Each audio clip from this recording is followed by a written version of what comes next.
Hello and welcome to this edition of EMS Spotlight. This is where we speak to EMS executives about their companies and the industry in which they operate. My guest today is David Cummings. He's a Senior Vice President and Chief Commercial Officer at Benchmark Electronics. It's been a while since I spoke to Benchmark, a couple years now since we did an interview, so I'm glad David agreed to come on and share his thoughts with me. And Benchmark, for point of reference, was ranked number 30 on our list of the global 100 EMS and ODMs for 2025. So a very large, impressive organization, and David's going to share a little bit about that. So David, welcome. Thanks for coming on board. I know you're fairly new to Benchmark, but you've been in the industry for quite a while. So why don't you begin by giving an introduction to yourself and then Benchmark? Absolutely, absolutely. Thank you for the introduction and thank you for the recognition of being in your top 100. So David Cummings, I'm the Chief Commercial Officer at Benchmark. So I lead the global organization across commercial, sales, marketing, and customer engagement, focused on helping customers win in the markets around reliability, quality and execution when it really matters, right? So at a high level, a Benchmark is electronic manufacturing, EMS company, right? But we think of ourselves a little bit differently from that, right? We operate in the intersection of engineering, supply chain, and manufacturing, right? And in the world today where the customers are seeing continued requirements and additional help needed, we really support them from full product life cycle, design, engineering services, all the way from supply chain, advanced manufacturing, even test development. And we do that with a customer obsession culture, right? And kind of from a framework perspective, right? We have 24 facilities. We operate in 20 factories, 88 different countries, right? So we're a truly global manufacturer design house, right? And when you think about the industry and what's really changing and what's kind of, differentiation for us, is customers are no longer just looking for capacity or just price, right? They're dealing with bringing more complex products to market. The market volatility, the supply chain challenges are really, heightened into another level and probably in the last 3 years than what we saw even the previous 5 years. So there's a higher expectation on speed and reliability. And so, for us, simply boiling that down, it comes down to three things for us. And differentiation is we lead with engineering, we engage early and often, we solve those unique problems from the supply chain and from the product standpoint up front. Global scale, right? We operate a global, but we also operate regional and local with flexibility, right? We help customers solve the problems that they have to solve where they need to go solve them. And then we execute with complexity, right? We're bringing on more and more partners. So we ramp with discipline, we transfer with high reliability, and we really look for the things that may have been missed when the customers were launching these products in the very beginning. But to summarize it, at the end of the day, it's really transferring and changing.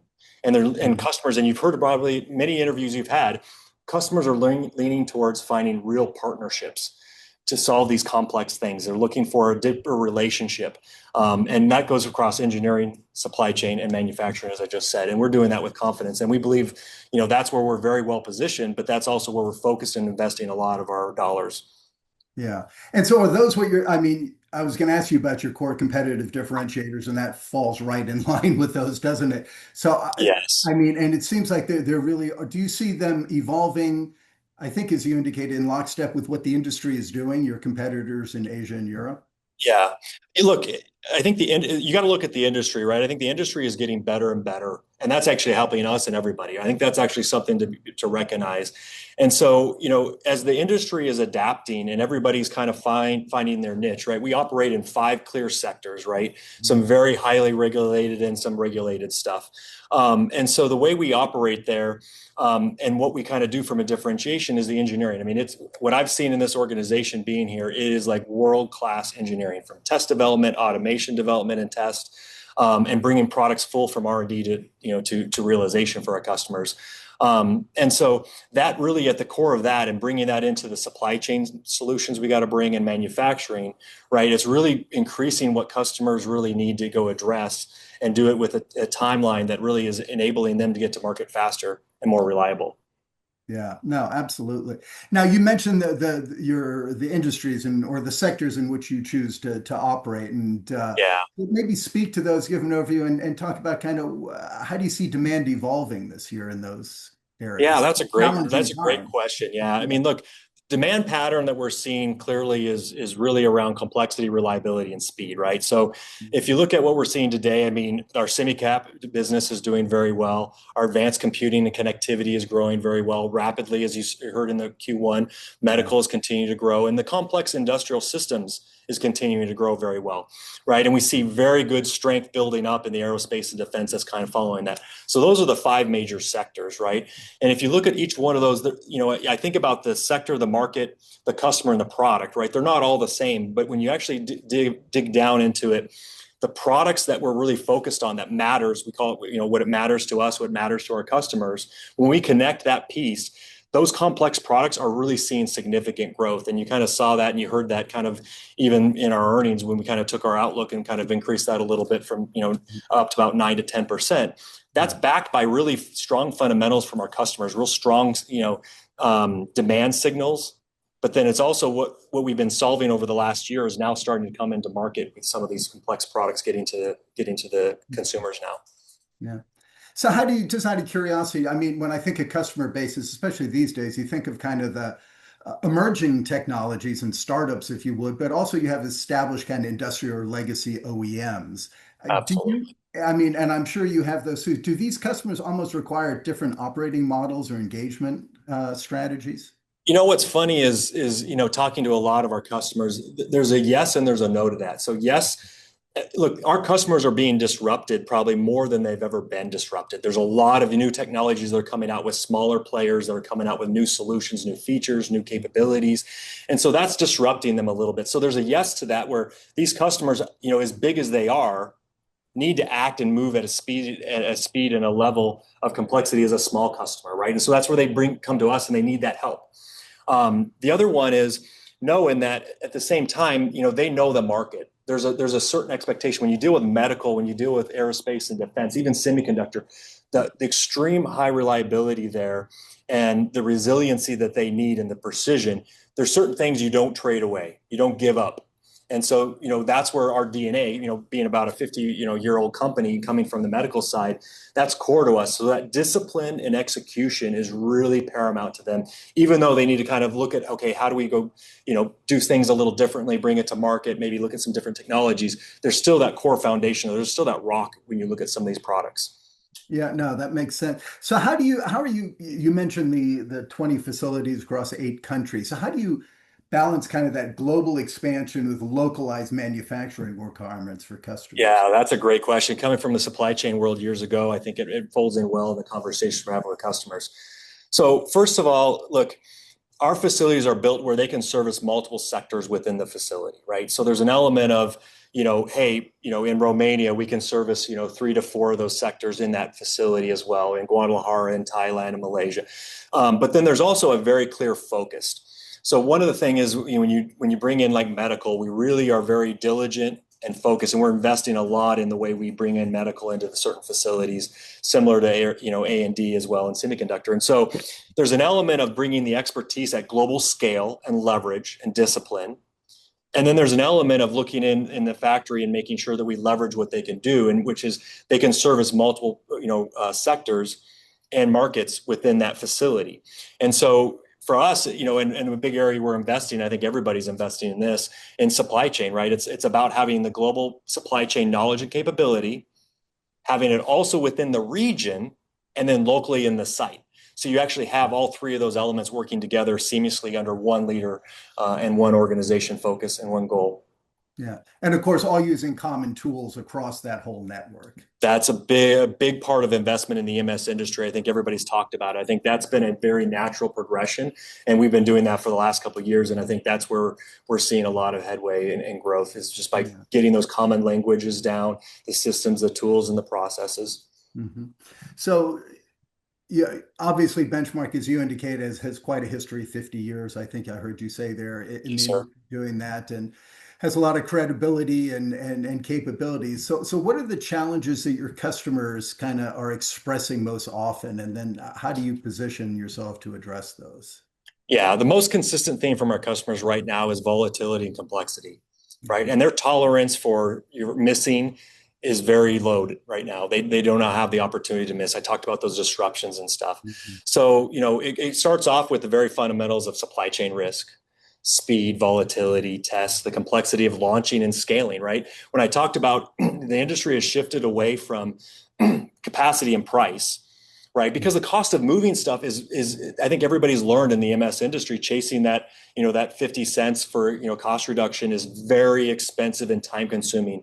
And so, what customers are really wanting to do is reduce the overall risk, total cost risk, actually, and building out that resiliency even in their stuff, and protecting them for quality and quickness and speed. And so, our response has really been around our commercial side, which is what I lead on the engineering support and supply chain, pulling that together. That intersection, again, is what I talked at the very beginning, and about solving that from a product and from a supply chain solutions at the same time, right? So it's about bringing these practical, right? At the end of the day, you're at the core, you're providing a practical service, and you're building that from alternate sourcing of components, stronger program management. We're investing heavily in that, driving the common playbook systems and tools, and then ultimately delivering a speed and resilient, accountable solution for our customers, and bringing that real experience, that customer obsession experience to them. Yeah. No, I appreciate that. Thank you. It makes me think too. I mean, if I look at the services, and you've mentioned that several times, kind of how Yeah. impressed you are with the engineering there. Where do you see opportunities to expand into new value-added services for your customers at Yeah. this point? Yeah. Look, that's an outstanding question, and I could probably go on for this a long time. But very simply, I think the industry is adapting. Everybody is listening to the customers. And when you start off with really listening to your customers, partnering with them, understanding their challenges, engaging early in engineering, you're finding those vertical capabilities, right? I mean, our Mhm. semiconductor market, I mean, we were fully vertically integrated in Malaysia. I mean, it's world-class facility, what we do and how we do it. And so that comes from those early engagements, really partnering with your customer, right? In some cases, I say it's like, we're all wearing the same jersey. We may have different names on the back, but we all got the same jersey. And so it's one team. So to me, it's really about pulling that together. And so I think the opportunity to continue to vertically integrate and invest is what we're going to go do, whether it's in supply chain, Mhm. test, is going to continually happening naturally as we really get involved with our customers, and continue to grow with them as they're solving the problems. Vertical integration and value added services, to me, always only works when you're truly solving what the customers really need and want, and you're doing that together with them, versus creating a service and going, hey, we got this, everybody come to us. We really, and I think that's the core of what's unique about us, is we're developing a lot of this stuff together with our customers. As I hear your response here, and I appreciate that, it makes me think about the total available market and the overall outsourcing, right? And I Yeah. think, that gets sized differently, but it seems to have been at basically the same level, and roughly 40 to 50%, whatever that might be, that's been outsourced versus still done in-house. Where do you see the greatest opportunities for EMS to kind of penetrate more within the OEMs? Absolutely. That's a really good question. I've had a lot of conversations with even some of the peers in the industry, right? Um, Number one is there's a massive element where customers are bringing products to scale, and they know their product very well. They know their market. So, and if you think about what we're doing, we operate in 5 different critical sectors. While there's a commonality, there's a different need and requirement. And I think if you think about it, the customers in the whole EMS industry, customers can't go develop certain technologies at the speed in which they have to if they only know their market, right? If you're a company that's in the industrial space, you know the industrial design and you know those products very well, you know the reliability, but there's an element of connectivity, compute that you don't even know. Well, to go build that up in house, it's going to cost you more. It's going to take more time, and you're probably not going to do it at the level and scale that you really envision in your head. And so, coming to us and the overall EMS industry, we can solve those things very well because we connect those dots very fast and very reliably. And I know that's a part of our DNA here at Benchmark, and that's one of our success stories, is connecting those cross-industry, capabilities and knowledge, and using very similar language and pulling those together as one. Yeah. But yet 50 to 60% choose to still keep it in-house. So what do you think Yeah. prevents Look, OEMs from outsourcing more? I wouldn't say prevent. Actually, I think, look, everybody's got to have a business model. I'm one of those that's a realist. It's like, look, what's good for you and what's good for me, and we find that connection, that value. When your customer obsession is there, you don't go sell something that doesn't bring value to the customer. You don't go push them into something. So I think the industry is learning that by being as strong as we are and as broad as we are and the strengths that we bring in the technology, customers are now realizing they're getting left behind in some of their products with the vertical integration stuff that they're doing. And you see more and more outsourcing. So I do envision, and maybe this is just me thinking about it, I can truly see in the next 3 to 5 years, as the companies and the customers go work to adapt quickly to the reliability and understand what they really need, they're going to continue to look at outsourcing. You're seeing new outsourcing partners, deals happening all the time with us and with others. I mean, there's a lot of that happening. It's taking time because when your core DNA has been, I make it myself, I do it this way. I think for them to understand what that value is, and when they start to do it and understand that it's not just a component, it's the full outsourcing model, they see that value, and its payback is starting to happen very quickly. And I think as the market continues to get tighter, capacity and stuff, why would you go invest all those extra dollars in building another four wall when you got somebody like us that has that ability and knows how to operate in 8 different countries? We operate across the globe. Some of our customers cannot do that and don't know how to do that. Right. No, excellent point. Excellent. I like your optimism on that one because that's when I'm always been of the opinion that every electronics OEM on the planet is aware of the EMS industry because they've undoubtedly been called on multiple times, whether they choose to Yes. engage or not. So there's not an ignorance of the industry. And as you're indicating, there's a growing respect and appreciation for that industry Yeah. and benefits it brings to Well, you. look at the health of the industry in the last 3 to 4 years, right? I mean, the problems that the industry solved with our customers, during the tariff impact, the COVID impact, even now with the other geopolitical things, our ability to move stuff, I think you just can't deny the value that we can bring in this industry. And I think it's about us, not necessarily even selling that, but demonstrating that consistently over and over again. And I think that's what we're doing very well today. Yeah. Yeah. They used to say back in the day, and you and I have been in the industry for a few years, that it was the core competence was around the manufacturing, right? The SMT and all that.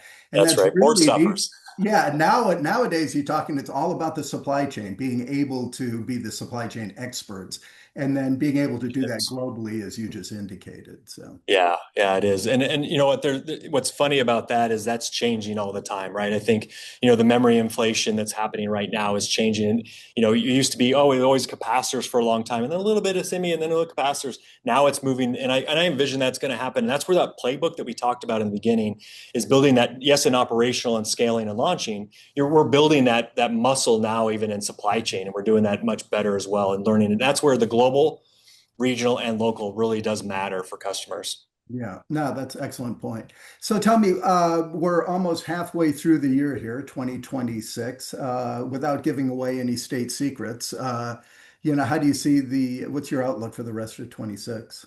Yeah. Look, our view of 2026 is pretty constructive, right? And it's demonstrated by the way we're thinking about things, and it's pretty straightforward. We're staying close to our customers. We're executing consistently. We're investing in the capability in our people where it matters most, and especially where the complex, global supply chain intersects with that. So, as a result of that, I mean, you've seen in our Q1, we've kind of increased our first quarter performance strong, built on that confidence. But given our outlook rise, for the full year, about 9 to 10% is what we're seeing, and that's supported really by these 5 sectors. But the real strong market conditions, the customer momentum that they're seeing, and it's backed by semiconductor and these other very strong key parts of the sectors that we're dealing with in the customer portfolio. Mhm. Is any of that, I know that you're obviously a US based company with global reach. What people call nearshoring, reshoring, onshoring. Is that what impact is that having in your forecast too? It's a good part of it, right? But I would say that a lot of that has kind of stabilized in the last couple of years. Yes, there's continued elements of it, but if you look at Mexico, industry wise, right? I mean, the industry has grown, EMS industry and manufacturing in Mexico 45% in the last 5 years, right? So that's still growing. We see significant growth there, right? So that's going to still maintain that level of growth. U.S. facility and capacity is continuing to get gobbled up. We're continuing to invest in that. That's continuing to be a major focus. But it's really actually, if you think about it, it's continuing that buildup of more products that are coming in that same supply chain. right? So it's not like it's just completely moving. There is some of that for sure sprinkled around, but it's really, now that you've got a foothold in North America, it's about bringing additional products and just continuing to ramp up more and more of that. And then in some markets, there is still that need where they want to be in low cost. That's where Mexico is still critical. If you look at Europe, right? I mean, we're in Netherlands, we design and do great solutions there, but we also have Romania for low cost, but then we also have Thailand. So there's still some of that, but what's interesting is that playbook is rolling through from what we've already done maybe last year with the customer's critical product they launched. They want to do it again and again and again with more scale. Okay. Excellent. Excellent. So, looking out, say 2, 3 years, what does success look like for your organization? Yeah. So success for us is really about being recognized as our customer's trusted partner. That's number one. When you have a customer obsession culture, really that is success to us, right? Obviously, it ties into us being able to adapt quickly, reliably, when it matters most for our customers, which is solving those problems, really understanding it. It's also about winning in the markets where we have strength, right? I mean, we're really, really well known in our 5 sectors. We're very focused on that. We're investing very much there. So it's about that, but it's also about continuing to sharpen our focus on these markets, really understanding, not just the sector and the market, but understanding the customer and their specific products and things they're trying to go solve.